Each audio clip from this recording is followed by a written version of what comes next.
Buen día República Oriental del Uruguay. Espero que todos se encuentren muy bien. La ciudadanía, bueno, que esté bien, que esté hoy atenta a este programa. Venimos con cosas importantes, con cosas muy interesantes, sobre todo con el tema cárceles. ¿Por qué? Porque hoy se cumple fecha de aquella fuga espectacular que protagonizaron más de 100 tupamaros de la cárcel de Punta Carretas, que paradójicamente hoy es un shopping center, ¿no? Dice un informe que publica, digamos que es una historiografía publicada por Infobae, dice la espectacular fuga de Pepe Mujica y 100 tupamaros de la cárcel con el ingeniero que planificó el túnel. Esto fue en 1971. 111 presos se escaparon del penal de Punta Carretas gracias a una increíble organización, dice este informe periodístico, el secreto que supieron guardar. La corrupción de algunos funcionarios de la cárcel y el ingeniero que pudo guiar el túnel con apenas algunos planos. Si se desviaban solo unos centímetros, todo hubiese fallado. Los protagonistas que vivieron para contarla, y bueno, y van repasando esta historia los periodistas Eduardo Anguita y Daniel Cecchini, así se llaman, dos periodistas argentinos de Infobae. Hoy se cumple fecha de eso. ¿Por qué traigo este tema a colación? Ya está con nosotros el diputado, el doctor Felipe Schipani. Bienvenido, Felipe. Está mirando con mucha atención. ¿Por qué lo traigo este tema? Por varias razones. Una es por toda la alaraca, todo el ruido que se hizo respecto a la fuga de este hombre, este narco, Pereira, creo de apellido, que fue capturado posteriormente. Y bueno, y se planteó una interpelación al ministro prácticamente, se empezó a cuestionar digamos que la dirección del Ministerio del Interior, y esto nada tiene que ver con un ministro que hace poco toma este cargo, tiene más bien que ver con un sistema carcelario que viene muy mal desde hace mucho tiempo, y a su vez nos recuerda que cuando gobierno del Frente Amplio, en el último gobierno, se fue caminando por cárcel central el jefe de la Drangheta. Además, requerido por Interpol, por la Policía Internacional, por la Policía de Cooperación Internacional, requerido como un peligroso delincuente internacional, requerido por el propio gobierno de Italia, jefe de la 'Ndrangheta, es decir, de la organización calabresa más poderosa dentro de las organizaciones criminales que tiene Italia, muy vinculada al narcotráfico. Se va caminando por cárcel central. Está sin sonido, me parece, Felipe. Ahora sí. Y bueno, y se van otros con él, ¿no? Se van otros con él. Y recuerdo que en el gobierno de Mujica, creo que fue en el gobierno de Mujica, se fue aquel señor con muletas, ¿no? El sirio, que se iba y venía del país como si nada, de aquellos sirios que habían venido al Uruguay. Entonces, me parece que son cosas no comparables unas con otras y bajo un fracaso total del sistema carcelario y de la seguridad pública que se dio en esos 15 años del Frente Amplio, donde se habían triplicado las rapiñas, donde teníamos un homicidio cada 20 horas, donde se multiplicaron, bueno, los homicidios ni que hablar, donde las cárceles, eh, bueno, no tuvieron un tratamiento como la gente al extremo de que el 74% de los presos o de los privados de libertad, si a usted gusta más el término, no se recuperan. Eso lo dio el comisionado de cárceles, el doctor Petit. Bienvenido, Felipe. Placer, Rubén, un saludo para ti y toda la audiencia. Lo de la interpelación al ministro Heller claramente es una tormenta en un vaso de agua. Ujú. El Frente Amplio advierte que tiene muy poco espacio para criticar al ministro. Entonces genera este tipo de convocatorias que, como tú bien explicabas, no tiene ningún sustento, porque estamos hablando de un preso que se escapó y a los pocos días fue recapturado. Claro, claro. Y estamos hablando no de un narcotraficante internacional, lo ha dicho además el propio Bonomi, estamos hablando de un preso que traficaba droga en la cárcel, que tiene antecedentes por haber sido boquetero, ¿no? Por haber robado la bóveda de un banco. Ujú. Pero a ver, si vamos a convocar, a interpelar al ministro cada vez que se fuga un preso y es recapturado, realmente pierde sentido el propio instituto de la interpelación. Eso es lo que nosotros dijimos en el debate, que estas cosas en definitiva lo que generan es menoscabar el instituto de la interpelación. Ujú. Esto no quiere decir que la oposición no pueda controlar, no pueda solicitar información. Por supuesto que lo puede hacer. Lo que nos parece adecuado es usar los instrumentos que tengan relación con el hecho, con la entidad del asunto, y en Ujú. este caso claramente lo que correspondía era convocar al ministro a Comisión de Seguridad, como se comprometió a comparecer, será citado este próximo jueves. Pero el Claro. Frente Amplio subió la apuesta, convocó primero una comisión general, no se la votamos y bueno, y fue por el mecanismo de la interpelación. Pero basta ver, como tú comentabas, situaciones análogas.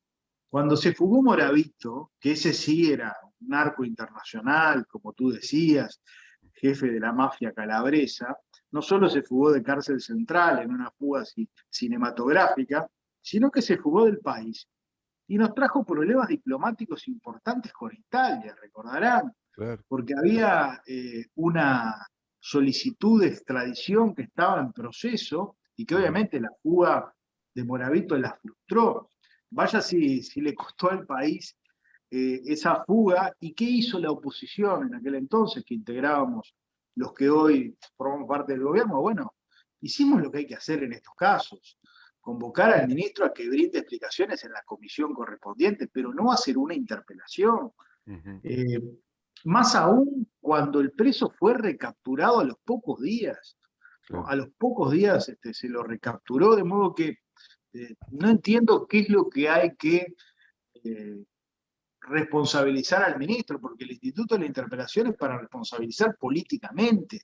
Claro. Es todo lo del Frente Amplio, lamentablemente, me parece que es un circo político que intentan llevar el tema al plenario de la Cámara para golpear al ministro en este asunto, porque realmente en el tema central de la acción del Ministerio del Interior nada se puede decir, porque Y no, también, no, Felipe, también tenemos que analizar desde el punto de vista periodístico, yo acá desgloso el tema político. El análisis político a mí me lleva a pensar que toda esta suerte de mise-en-scène o por la galería o de circo político que se hace, tiene que ver con el contexto de una campaña de referéndum contra la LUC. Y no olvidemos que la LUC tiene en esos 135 artículos capítulos muy importantes vinculados a la seguridad pública.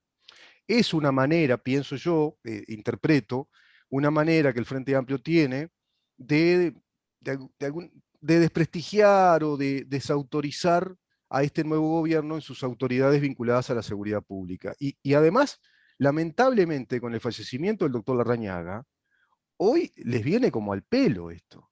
Es triste que lo diga, pero es un ministro que no tiene experiencia en este tema, que quizás hasta suene improvisado, porque nadie esperaba que fuera Heber el ministro de pronto del Interior, cuando es un ministerio muy sensible con un ex ministro como el doctor Larrañaga que estaba muy abocado a ese tema. Todos sabemos que él venía estudiando y mucho ese tema, y de años venía estudiando el tema, estaba preparado para ser ministro del Interior y estaba preparado en todo sentido, ¿no? Preparado técnicamente, preparado vocacionalmente, con todas las ganas de llevar adelante ese ministerio, y a la prueba estaba que era el ministro que más destacaba en la coalición de gobierno según las encuestas de opinión pública, conjuntamente con Salinas. Bueno, yo creo que todo ese contexto está dado, y ahí entonces tenemos que analizar esas maniobras políticas, porque el fondo, como tú bien decís, no tiene mucho sentido. Interpelar a un ministro por una fuga de un preso que después otra vez se lo captura, es rarísimo, ¿no? Y establecer una analogía con lo otro no tiene ningún sentido. sí, pero es probable que lo que termine ocurriendo es que al Frente Amplio le termine saliendo el tiro por la culata, ¿no? Porque arriba de la mesa van a estar todos los temas vinculados a la seguridad pública y la baja consistente en el delito, ¿no? Que afortunadamente viene experimentando el país. De modo que yo creo que el Ministerio del Interior tiene logros para exhibir, ¿no? Ujú. Entonces, esos temas van a estar en la interpelación sin lugar a ninguna duda. Ujú. Eh, Así que bueno, veremos. Yo lamentablemente advierto que el Frente Amplio sigue desnorteado, no encuentra aspectos de la gestión de gobierno donde golpear, y Ujú. bueno, entonces recurre recurre a estos mecanismos que desacreditan al instituto de la interpelación y desacreditan a la propia oposición frente a la opinión pública, porque no hay que ser un astuto y un sagaz analista de la realidad para advertir que este tema no reviste la gravedad para interpelar a un ministro. Es un manjar para un periodista esto, porque permite remover todo el antecedente histórico del Frente Amplio en el gobierno en materia de seguridad pública. Tenemos estadísticas brutales, recién daba algunas al pasar, pero además tenemos una suerte de, en ese periodo histórico, una suerte de ministro monarca que duró más que los presidentes y que parece ser que era incuestionable y que era perfecta su actuación cuando se dio todo lo contrario. Es el periodo más crítico de la seguridad pública del país. Se instala el narco en nuestro país, se instala el narcotráfico, la industria del narcotráfico. Se triplican los homicidios, las rapiñas, el crimen violento, pero avanza enormemente en una sociedad que era muy tranquila. Este, en ese sentido, un ministro que fue interpelado y que se lo mantuvo durante, si no me equivoco, 12 años, creo que tuvo Bonomi. ¿Y cuáles fueron las virtudes de Bonomi como ministro para estar 12 años en un Ministerio del Interior? ¿No? Eso también es tema que trae todo esto a la palestra periodística, a la opinión pública. Bueno, vamos a analizar todo lo que pasó, porque ahora parece que los adalides de, del pueblo que pretenden derogar 135 artículos están metiendo mucho miedo con el tema de la seguridad. Por ejemplo, con el tema que ahora pasó con esta mujer que traficó marihuana y que es primaria y que según la LUC puede quedar presa, ¿no? Puede quedar en prisión y creo que tiene una pena de 4 años. Se va a revisar, sé que de parte de la coalición van a revisar ese tema porque legislativamente lo pueden modificar eso también. No sé qué opinión tenés de ese tema también, Felipe. Porque están jugando mucho con el tema de la seguridad pública. No cabe duda que va a ser el gran tema, creo yo, en el debate de la LUC.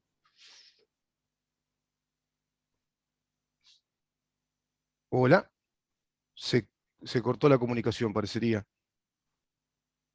Perdimos conexión con el diputado Felipe Schipani, qué lástima. Bueno, ya retomaremos conexión. Es un tema que evidentemente empezó a tañir sus campanas y tendrá que ser de un lado y del otro. El diputado, el doctor Subía, plantea, como así lo hizo en la Rambla de Pocitos, bueno, comenzó con la campaña en defensa de la ley de urgente consideración. Según Subía, ya hay que estar defendiéndola, ya hay que salir a las calles, hay que salir a hablar con la gente, hay que salir a explicarle lo que significa la LUC en materia de Estado de Derecho, cuánto incrementa la calidad de nuestro Estado de Derecho, de nuestra República, nuestra democracia, porque según él, en el Frente Amplio se están haciendo las cosas bien desde el punto de vista de estrategia política para desacreditar ante la opinión pública lo que la LUC significa como un instrumento legal que vino a instalar el gobierno para precisamente conducir los rumbos del país. Pero no es toda la LUC, son 135 artículos. Y dentro de esos 135 artículos hay 33 artículos vinculados a la seguridad pública. Y ahí está el tema, por ejemplo, de la atribución, también las atribuciones policiales. Hay una interesante editorial publicada por el doctor Sanguinetti, viejo lobo de mar en todos estos análisis políticos, que dice, ¿qué pasaría si se derogan esos artículos que hoy le dan atribuciones a la policía, que le dan mucho más confianza, más respaldo, tienen el respaldo de la autoridad, del Estado, tienen más instrumentos? ¿Qué pasaría? ¿Volvemos para atrás? ¿Volvemos al policía que es presunto homicida, si acaso tiene que disparar en legítima defensa presunta? ¿Tiene que ir al juzgado con el delincuente? Está de nuevo con nosotros el diputado Sin Felipe duda, Schipani. eso es un retroceso y yo creo que la gente no es tonta, la gente lo sabe, la gente se siente más segura, porque la seguridad son por supuesto la baja de los delitos, que eso se ha venido experimentando y creo que la ciudadanía lo palpa, pero es también un estado de, bueno, de opinión que se va generando, una sensación. Y hay una sensación de mayor seguridad, hay una sensación de que la policía nos cuida mejor, de que hay una presencia policial y que ese policía tiene el respaldo de las autoridades políticas y que tiene el respaldo de la ley, de las herramientas legales que generó la LUC. Entonces yo creo que eso va a ser determinante a la hora de tomar una decisión, porque derogar la LUC, bueno, es quitarle ese respaldo a la policía, es volver atrás. Claro, Más allá de que vamos a, eventualmente, si la LUC se deroga, cosa que creo que no va a ocurrir, dejar de tener con esas normas, el mensaje para la policía va a ser un mensaje complicado. ¿No? ujú, Va a sí, ser un mensaje complicado, va a ser un sí, golpe a la moral de la policía, ujú, que va a sentir que es la ciudadanía la que no la respalda claro. para realizar esa tarea de combate al delito. Y es poner Entonces, también, eso que tú decís es muy importante, Felipe, porque es poner a la ciudadanía en esa decisión, en esa instancia de manifestarse coherente con lo que eligió como gobierno o contradecirse. Yo no soy totalmente, psicólogo, pero es como si le plantearas a nuestro país una personalidad histérica. ¿Viste? La personalidad histérica nunca se compromete y es inestable. Y hoy te digo una cosa y mañana te digo otra. Y pasado te vuelvo a decir otra cosa. Y bueno, sería complicado para el país también, ¿no? Ese estado de inestabilidad.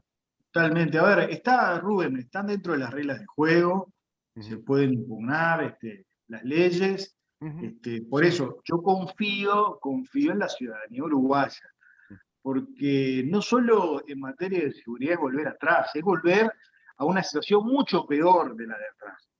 Porque, reitero, más allá de lo legal, más allá de las herramientas que se dejarían de tener para el combate al delito, el mensaje simbólico a la policía claro, sería muy fuerte, ¿no? claro.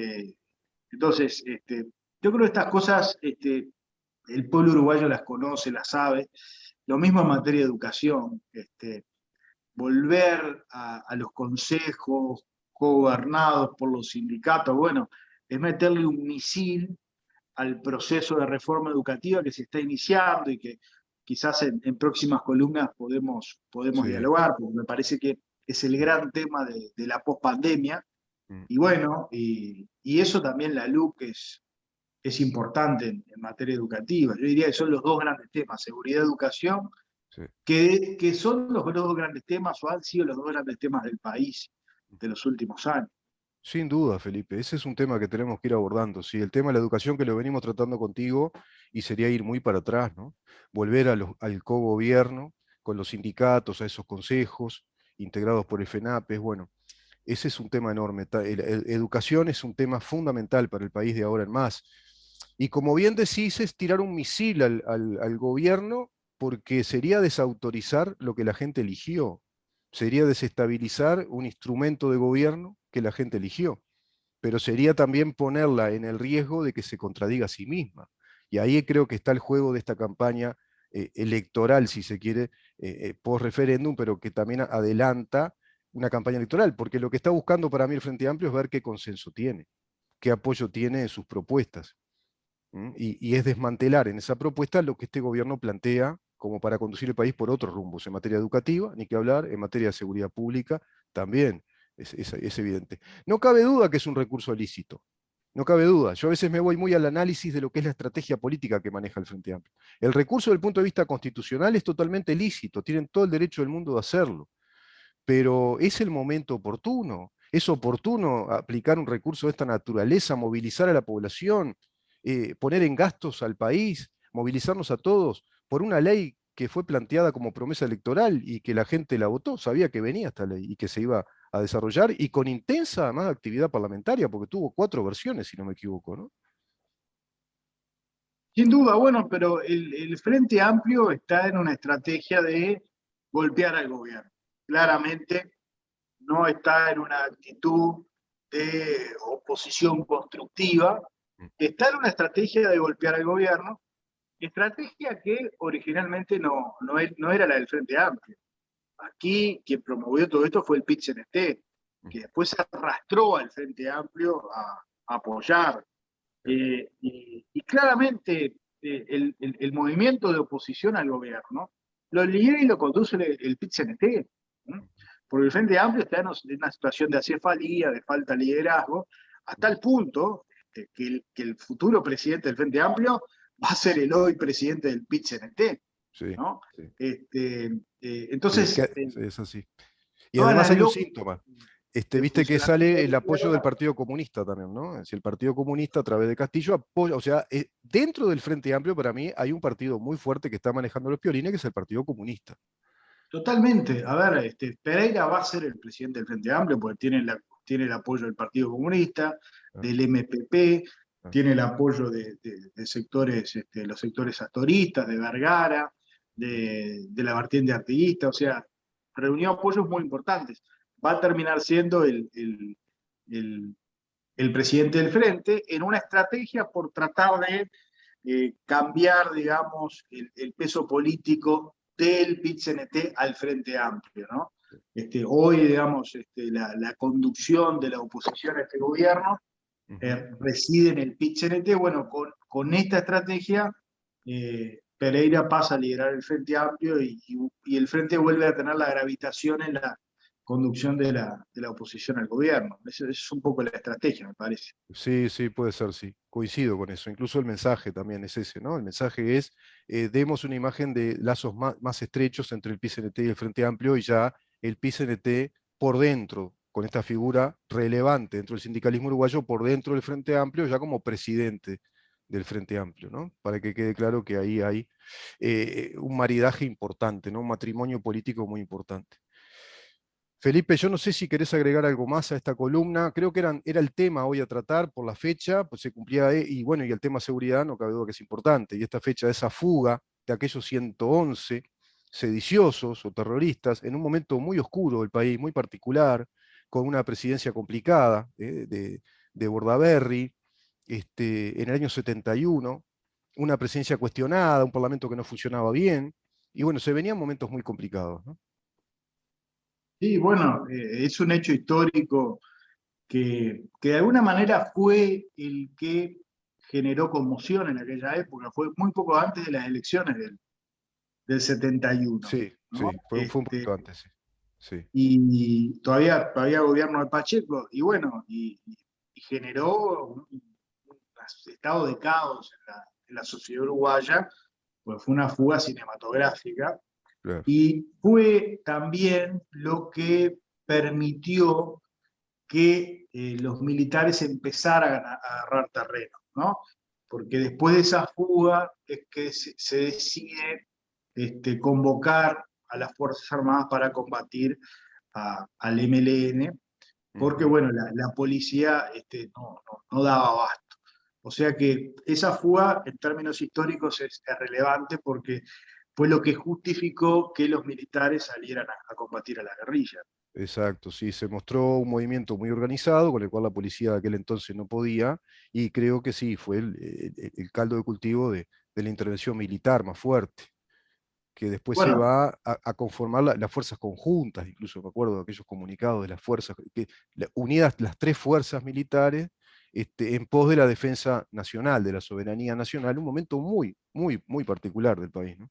Muy particular, pero que tiene un hilo conductor, porque acá uno de los líderes de la fuga fue Mujica, quien fue presidente de nuestro país, y tiene una línea de conducta que se sigue dando, aunque parezca que no.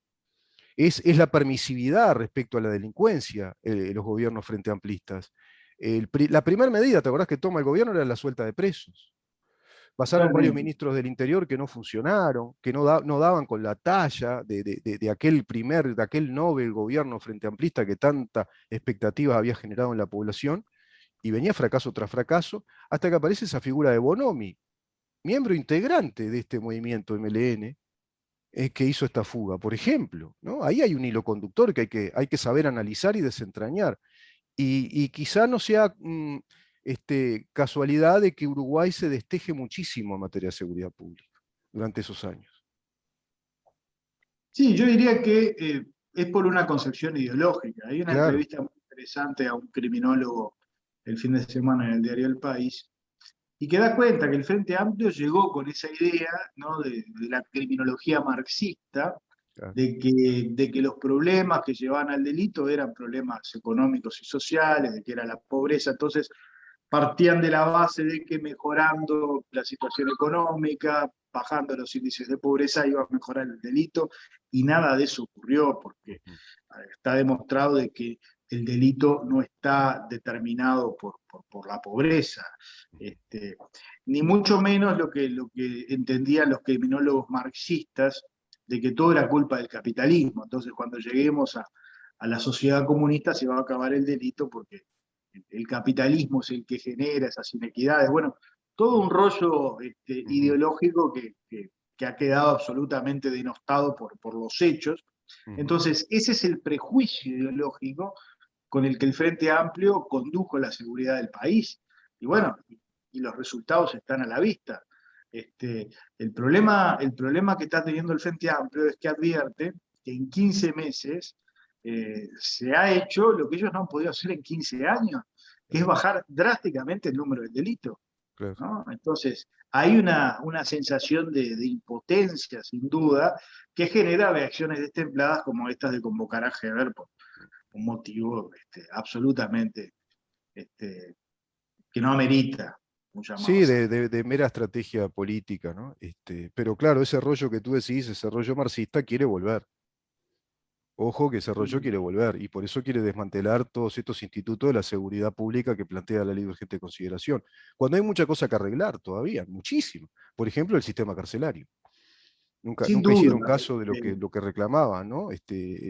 Digamos, la comunidad internacional reclama, los expertos reclaman módulos pequeños, ¿no? Y con especialistas en cada módulo según el tipo de delincuencia que hay en esos módulos carcelarios. Uruguay sigue con el CONCAR, con esas cosas, bueno, tremendas que hasta son violatorias de derechos humanos también, ¿no? Un montón de... totalmente, totalmente. Lo que Pe- queda claro es que los delincuentes contentísimos con la derogación de la luz. Es más, yo no sé si no se sumarán a la campaña de derogación de estas bandas narcos y el crimen organizado, porque realmente para su accionar sería una muy buena noticia. Y las señales las dieron hace tiempo, ¿no? Aquellas bombas en narcóticos, cuando tiraron, explotaron algunos coches, algún tipo de atentado ya hicieron. Y hay ciertas manifestaciones, no cabe duda, Felipe. Vamos a seguir hablando de estos temas, son muy importantes para el país. Y esto va a estar cada vez más, va a ser el debate de los debates, me parece, ¿no? El tema de Sin la duda. LUC. Buena jornada, muchísimas gracias. Un abrazo grande, Rubén. Saludos a toda la audiencia. Nos Hasta el vemos el próximo próximo. lunes. Chao, Gracias, chao. gracias, Felipe. El doctor Felipe Esquipani conversando con nosotros, diputado por el Partido Colorado, hablando hoy de seguridad pública, sistema carcelario y todo esto vinculado a la ley de urgente consideración. Quédate ahí que vamos a conversar ahora con otro doctor, doctora en este caso de Derecho también, la doctora Silvia Echevarne, para conversar acerca del puerto de Montevideo, qué pasa con Catón Natí, la Administración Nacional de Puertos, cómo está la operativa del puerto, cómo es la logística portuaria. Quédate ahí porque tenemos que saber en dónde estamos.